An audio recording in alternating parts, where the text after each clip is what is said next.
Got diagnosed when I went for one of my regular checkups with my OBGYN.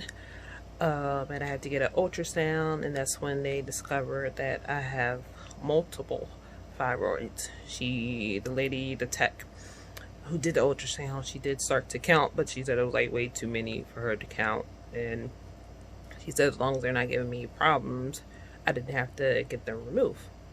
Cool. That was maybe 5, 6 years ago.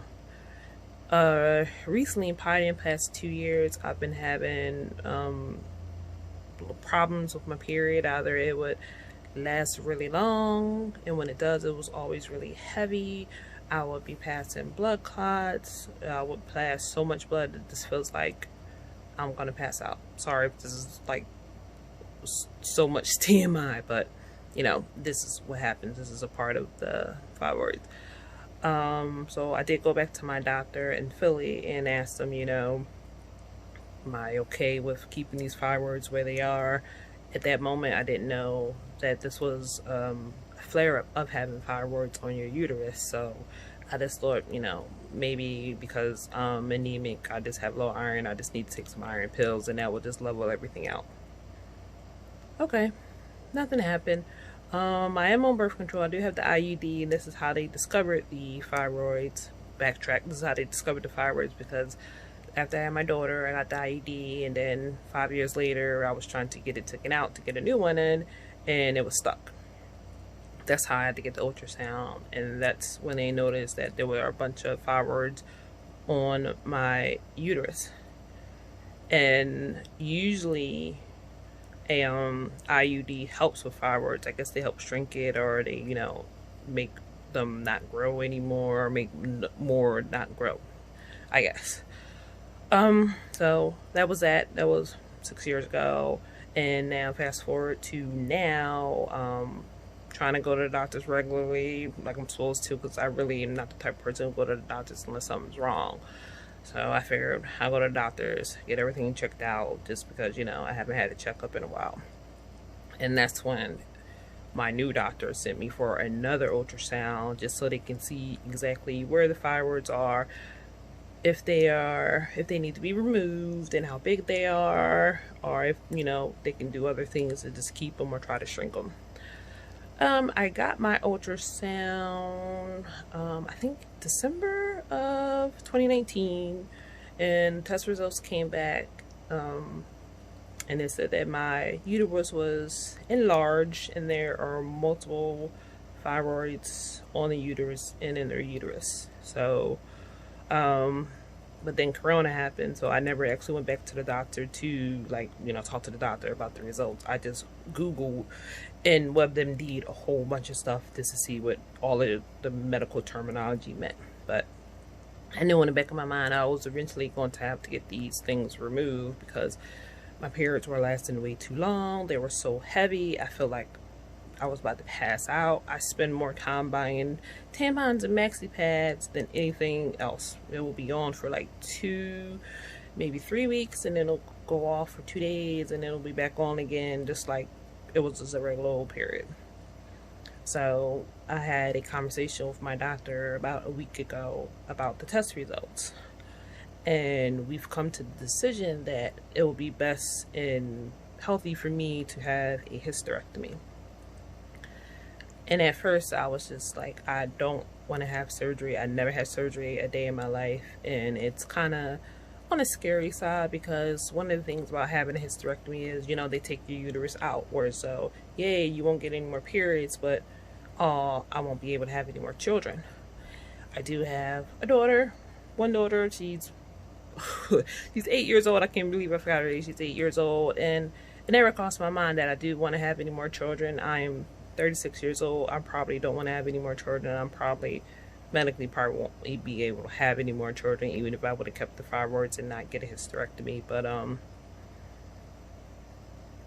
kind of on the fence about everything, because I never want an option like that to be taken off the table. Like, yeah, in my mind, I'm probably already know that I'm not really going to have any more kids. I'm pushing 40. I'm not pushing out no more babies, and they're expensive.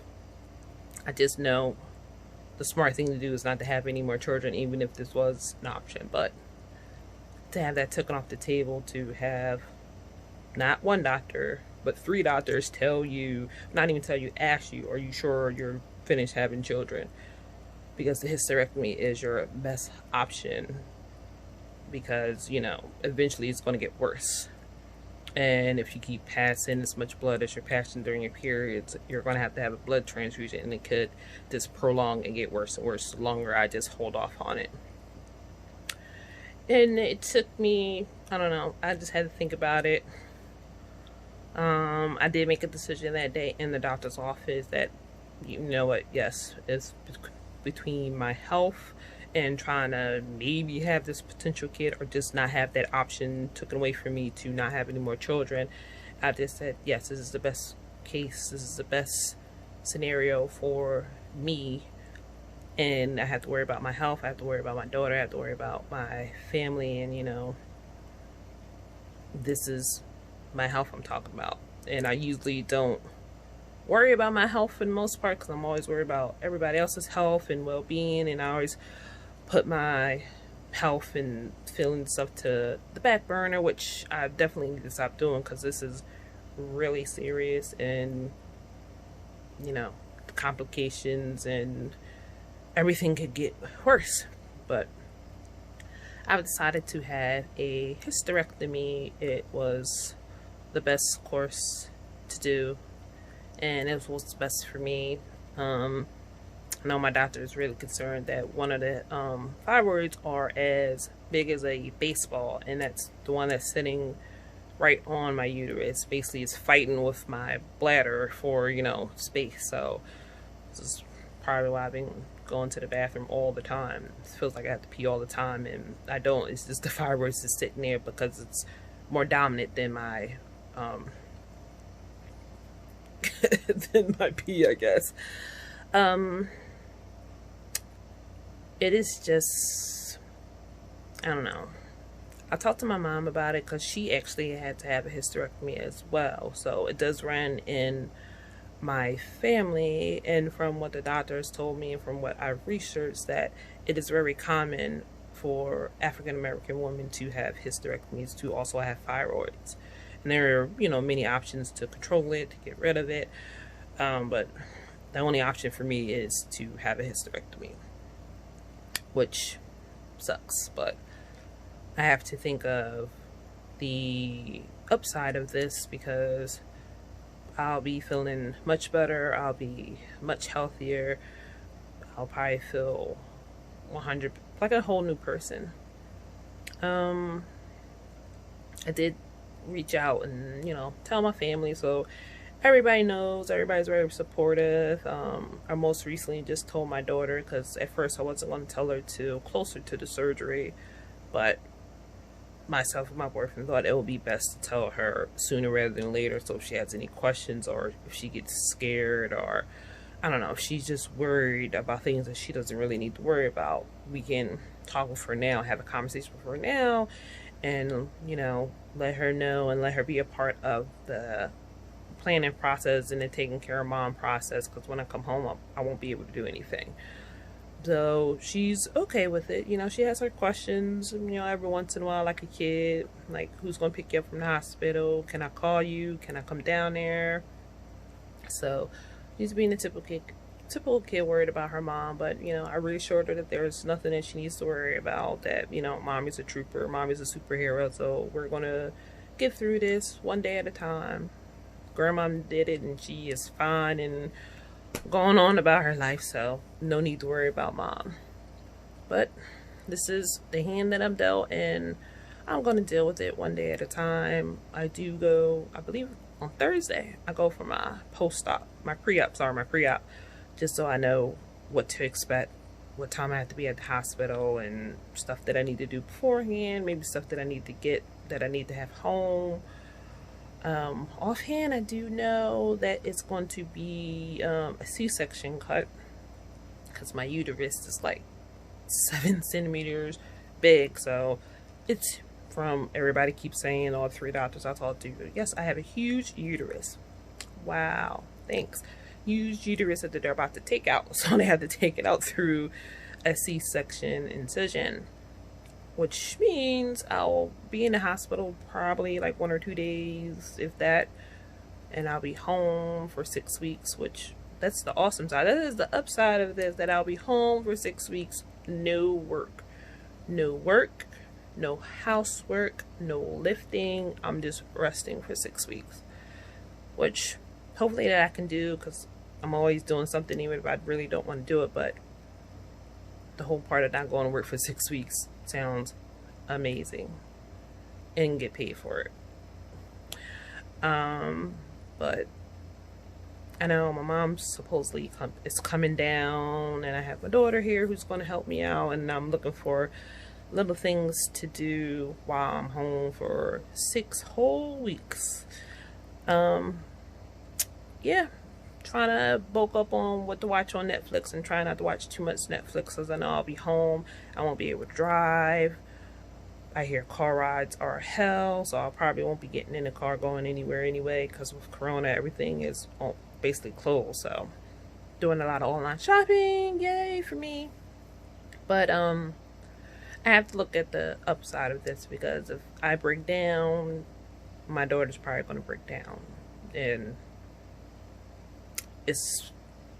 I know a breakdown will come, but you know, right now is not the time for a breakdown. I'm too busy in planning mode. I already scheduled the surgery. My surgery is actually August 10th, so I got about 3 weeks to make sure that, you know, everything will be taken care of at the house. My boyfriend's gonna help out. Well, he already helps out, but he's gonna, you know, help out even more, because he has to do everything.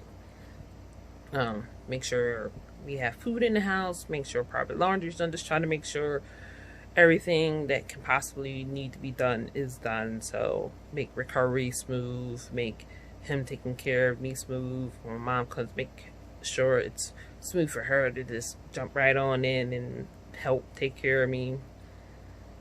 But I can't say that I'm looking forward to the next 3 weeks in the surgery, but I'm just being positive. But on that note, us as females, us as black women, we need to take care of our bodies better. We need to listen to our bodies. So if our body's saying rest, we need to rest. If our bodies are doing something that it usually doesn't do, or something new, we should go get it checked out. We should, you know, listen to the doctor. Even if you don't trust the doctor, or you're not feeling what the doctor's saying, get a second opinion. Like I said, I talked to 3 doctors, and they all said the same thing. Like, I know we don't want to hear the bad news, or, you know, the not so happy news that you may have to do this or that, but in the long run, it's for your health, it's for your well-being. This is what, you know, we need to do, because, you know, we have to take care of these kids, we have to take care of these men, we have to take care of ourselves. So this is the time that we need to go to the doctors and take that mental health day, take that self-health care day. Just, you know, do a little bit for yourself every day, because, you know, it's worth it. You're worth it. Time is so precious, and with everything going on with the coronavirus and the Black Lives Matter, this is the time to try to get yourself together if you haven't done so already, or if, you know, been prolonging it. This is the time to do what you need to do. Self-care yourself. Just do whatever you need to do to just have a little bit of peace of mind, a little bit of, you know, woosah time, if you want to call it. But, you know, make sure you check yourself out. If it don't seem right, if it don't feel right, then it's probably not right. And don't be like me, waiting damn near 6 years to get something really looked at, and going through all the symptoms. Because trust me, I went through a lot of symptoms, and I'm still going through a lot of symptoms, because, you know, it's a flare-up of the thyroids. But don't just, you know, push those symptoms to the side. Don't push, you know, I don't feel so well to the side. Like, you know, it's okay to go get checked out. It's for your health, it's for your well-being. It's, you know, give yourself that mental note, because it could be something small, but the longer you wait to get it checked out or looked at, it can be a whole big problem that you could have just got rid of with just one simple visit or one simple day off to just relax, release. But that's about it. I'll keep everyone posted, because you know, a lot of my friends and family look at this and that I don't speak to on a regular basis, just because, you know, I still work full time and they still work full time. So I'll try to keep you guys posted and give you updates as much as I can. But if anybody out there who has any, I guess, any tips and tricks to get through the 6 weeks, any movies I should watch to get through these 6 weeks, or TV shows or something that I may be able to do, because with Corona and with the surgery, I probably won't be leaving this house, which is unfortunate and sucks. And I won't be doing too much walking, but any suggestions, comments, concerns, I will take them all. Because, you know, I'm just winging it at the moment, and, you know, asking my mom a whole bunch of questions, going to ask the doctor a whole bunch of questions, and WebMD a whole bunch of stuff, because I asked my doctor for like printouts and handouts on the procedure and how it works and fibroids. He's like, oh yeah, just go to WebMD. So that's what I've been doing, to the point where I'm reading the same stuff over and over again. So now I'm just not going to look at anything else until I talk to my doctor on Thursday. But, you know, everything happens for a reason.